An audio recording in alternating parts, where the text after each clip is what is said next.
आज आपण ह्या बॅचचा शेवटचा लास्ट टेबल बघणार आहोत. ह्याचे बरोबर टेबल आहेत.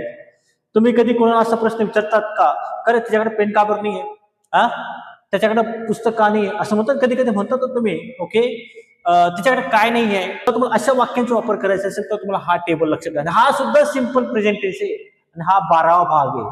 मी मागे बोललो तुम्हाला 18 भाग येतो, हा 12वा भाग आहे, लक्षात ठेवा. आणि हा डब्ल्यूएच क्वेश्चन निगेटिव्ह आहे, नकारार्थी आहे, लक्षात ठेवा. आणि हा ह्या व्हॅचचा निगेटिव्ह आहे डब्ल्यूएच क्वेश्चन. स्ट्रक्चर डब्ल्यूएच 1 नंबरला घ्यायचं, डू डज 2 नंबरला घ्यायचं, subject 3 number, not 4 number, have 5 number, object 6 number, नंतर क्वेश्चन मार्क घ्यायचं. हा पहिला स्ट्रक्चर. दुसरं स्ट्रक्चर कसं आहे, डब्ल्यूएच 1 नंबरला येईल, डू आणि नॉटला एकत्र केलं डोंट, डज आणि नॉटला एकत्र केलं डझन, दोघांना एकत्र केलं तर डोंट आणि डझन होतं, नंतर सब्जेक्ट, नंतर हॅव, नंतर ऑब्जेक्ट. मी तुम्हाला सांगितलंय की डू किंवा वापरतात, डज किंवा वापरतात, पण परत एकदा तुम्हाला सांगू दो, तुम्ही आय, वी, यू, दे आणि अनेक क्वेश्चनसाठी किंवा बॉईज गर्ल्स साठी याला डू वापरायचे. ही, शी, इट आणि नेम, नेहा, राधिका असं काही. व्हिडिओ पूर्ण बघायचं. मी मोठे वाक्य सुद्धा घेणार आहे, म्हणजे तुमचं कन्फ्युजन दूर होऊन जाईल. कारण कसं तुम्ही शॉर्टकट बघणार, थोडंसं बघून घेणार हे कसं वापरलंय, तर मग तुम्हाला समजणार नाहीये. ओके, मग पहिलं वाक्य बघा. हा याचा शेवट बघा, शेवट काय राहील, सुरुवात डब्ल्यूएच घ्यायचं, नंतर च्या जवळ किंवा च्याकडे नाही आहे असं ही वाक्य. जसं आता वाक्य बघा, तुझ्या जवळ पेन का नाही आहे. हा आता ह्या वेळेस का वापरतात, एखादी मालकी हक्क दाखवण्यासाठी जी गोष्ट माझ्याकडे आहे किंवा नाही आहे. जसं मी तुम्हाला मागे शिकलो होतं की माझ्याकडे पेन आहे, आय हॅव पेन, नाही आहे, आय डोंट हॅव पेन. तुझ्याकडे पेन आहे का, डू यू हॅव पेन. तुझ्याकडे पेन नाही आहे का, डोंट यू हॅव पेन. तुझ्याकडे काय आहे, what do you have pen. आणि याच्यातील तुझ्याकडे काय नाही आहे, what don't you have pen. इथं काय का म्हणजे काय, का म्हणजे वाय घ्यायचे. 1 नंबरला मी घेतलं वाय, 1 नंबरला लक्षात ठेवा. क्वेश्चन दिसते 1 नंबरलाच घ्यायचंय. 2 नंबरला डू किंवा डज घ्यायचं. मग आता डू डज घ्यायचं कशावरून समजेल तुम्हाला, तुझ्या जवळ म्हणजे काय, यू आहे ना, मग इथं यू आलाय, तिथं आपण काय ना डू घ्यायचं. Y do you. आणि हा जो नाही आलाय नाही, तो सब्जेक्ट नंतर घ्यायचं, म्हणजे काही नॉट. बघा सब्जेक्ट नंतर घेतला मी, नॉट घेतला, नंतर घ्यायचं आपण have. Y do you have not. Okay, नंतर ऑब्जेक्ट काय येईल, काय नाही तुझ्याजवळ पेन, काय पेन घेतला, पेन. याला दुसरी पद्धत कशी हे वाय. ओके, वाय घेतलं, डोंट घ्यायचं, why don't you have a pen. आणि शेवटी क्वेश्चन मार्क द्यायचं. फक्त प्रॅक्टिस करायची. मला म्हणायचं अरे बाबा तुझ्याकडे पुस्तक का नाही आहे, why don't you have book, किंवा why do you not have book. तुझ्याकडे मोबाईल का नाही आहे, why do you not have mobile, किंवा why don't you have mobile. तुझ्याकडे पंखा का नाही आहे, why do you not have fan, किंवा why don't you have fan. तुझ्याकडे लाल पेन का नाही आहे, why do you not have red pen, किंवा why don't you have red pen. असं तुम्हाला वाक्य करायचे. समजा मला हेच वाक्य घ्यायचे, हेच वाक्य घेतलं आणि मी ह्या ठिकाणी तिच्याजवळ केलं असतं, तिच्याजवळ पेन का नाही आहे, तिच्याजवळ पेन का नाही आहे. मग इथं यू आहे ना, यूला इथं आपण काय करायचं, शी करायचं, शी. आणि हा तिथं डू आहे ना, तिथं काय करायचं, डज घ्यायचं. मग कसं येईल वाक्य, मग why does she not have pen.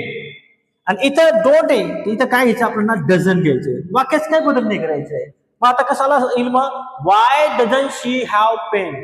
तिच्याकडे पेन का नाही आहे, why doesn't she have pen. तिच्याकडे पुस्तक का नाही आहे, why doesn't she have book. नेहाकडे पुस्तक का नाही आहे, why doesn't Neha have book. समजतं मी काय म्हणतोय तुम्हाला.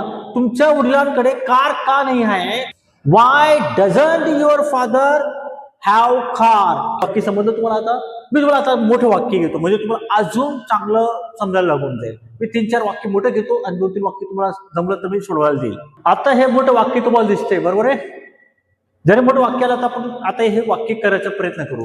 स्ट्रक्चर माहिती आहे तुम्हाला. स्ट्रक्चर काय आपला, 1 नंबरला डब्ल्यूएच घ्यायचं, नंतर डू किंवा डज घ्यायचंय. ओके, नंतर सब्जेक्ट आहे, नंतर काय सांगितलं होतं तुम्हाला, नॉट आहे, नंतर हॅव आहे, नंतर ऑब्जेक्ट आहे, नंतर क्वेश्चन मार्क. हे स्ट्रक्चर लक्षात ठेवा. आता बघा, गृहपाठ पूर्ण करण्यासाठी तुला कधी वेळ नसतो. आता नसतो आल्या बघा, तुला वेळ नसतो. आता बघा, तुला वेळ नसतो, यू हॅव नो टाइम, किंवा यू डोंट हॅव टाइम, बरोबर आहे. पण आता तुला केव्हा वेळ नसतो असं म्हणायचं. केव्हा म्हणजे काय, वेन घेतलं मी, वेन डू यू नॉट असं घेतलं. वेन डू यू नॉट घेतलं मी. आता काय नसतो, टाइम टू कम्प्लीट होमवर्क. मी ते घेणार होमवर्क. होमवर्क आणि शेवटी काय क्वेश्चन मार्क. मग कसं आलं वाक्य? समजा मला तो घेतला असतं तर कसं वाक्य when does he have not to complete homework किंवा when doesn't he have to complete homework. हेच वाक्य मला दुसरं करायचं असेल तुझ्याकडं वेळ नाही आहे का when don't you have time to complete homework. पुढचं वाक्य बघा तिला सरावासाठी पुरेसा वेळ का नसतो. का म्हणजे काय वाय. आता तिला नसतो असं म्हणायचं मग कसे मग वाय डज शी नॉट असं घ्यायचं किंवा वाय डझंट असं घेतलं तरी चालतं. मी म्हणायचं Y doesn't she have with have घ्यायचं. हॅव घेतला काय नसतं पुरेसा वेळ. पुरेसा वेळ म्हणजे काय इनफ टाइम. इनफ टाइम कशासाठी सरावासाठी टू प्रॅक्टिस असं म्हणायचं आहे.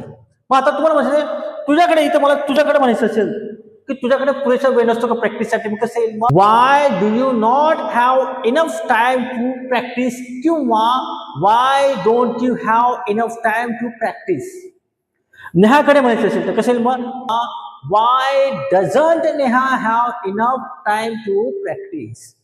तुझ्या वडिलांकडं वेळ नसतो म्हणजे तेच वाक्य तुझ्या वडिलांकडं तर कसे वाक्य why does your father not have enough time to practise किंवा why doesn't your father have enough time to practise. मला वाटतं तुम्हाला हे वाक्य समजलं. मी सोडवण्यासाठी तुम्हाला 2 वाक्य देऊन देतो. ते वाक्य सोडवा मला कमेंटमध्ये नक्की लिहून दाखवा. मी तुम्हाला नक्की रिप्लाय देईल. तर मी तुम्हाला सोडवण्यासाठी 2 वाक्य देतो. हे 3 वाक्य तुम्ही नक्की सोडवा मला कमेंट बॉक्समध्ये नक्की लिहा. मलाही वाटेल की मी तुम्हाला जे शिकवते ते तुम्ही मनापासून ऐकतायत. तुम्हाला खरंच शिकण्याची गरज आहे म्हणजे मलाही तुम्हाला समजेल म्हणजे नेक्स्ट टाइम मी तुम्हाला काहीतरी नवीन वाक्य देत जाईल.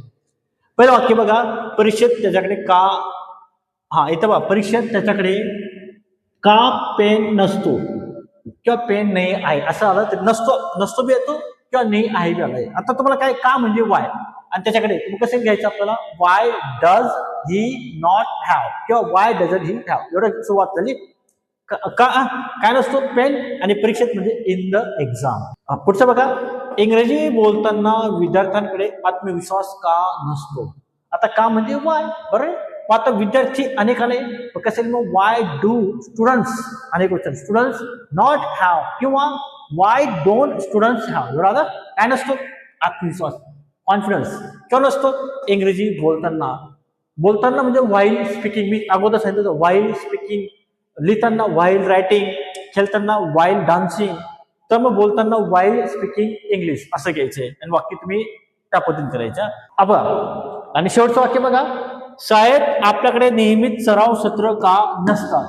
आता का म्हणजे वाय आपल्याकडे आले म्हणजे काय घ्यायचे आपल्याला डू घ्यायचे why do we not have एवढं आलं किंवा वाय डोंट वी हॅव हे जसं तसं घ्यायचं. आणि पुढचं नियमित सराव सत्र नियमित म्हणजे रेग्युलर सराव म्हणजे प्रॅक्टिस सत्र म्हणजे सेशन. मग कशाला रेग्युलर प्रॅक्टिस सेशन कुठे नसतात शाळेत इन स्कूल.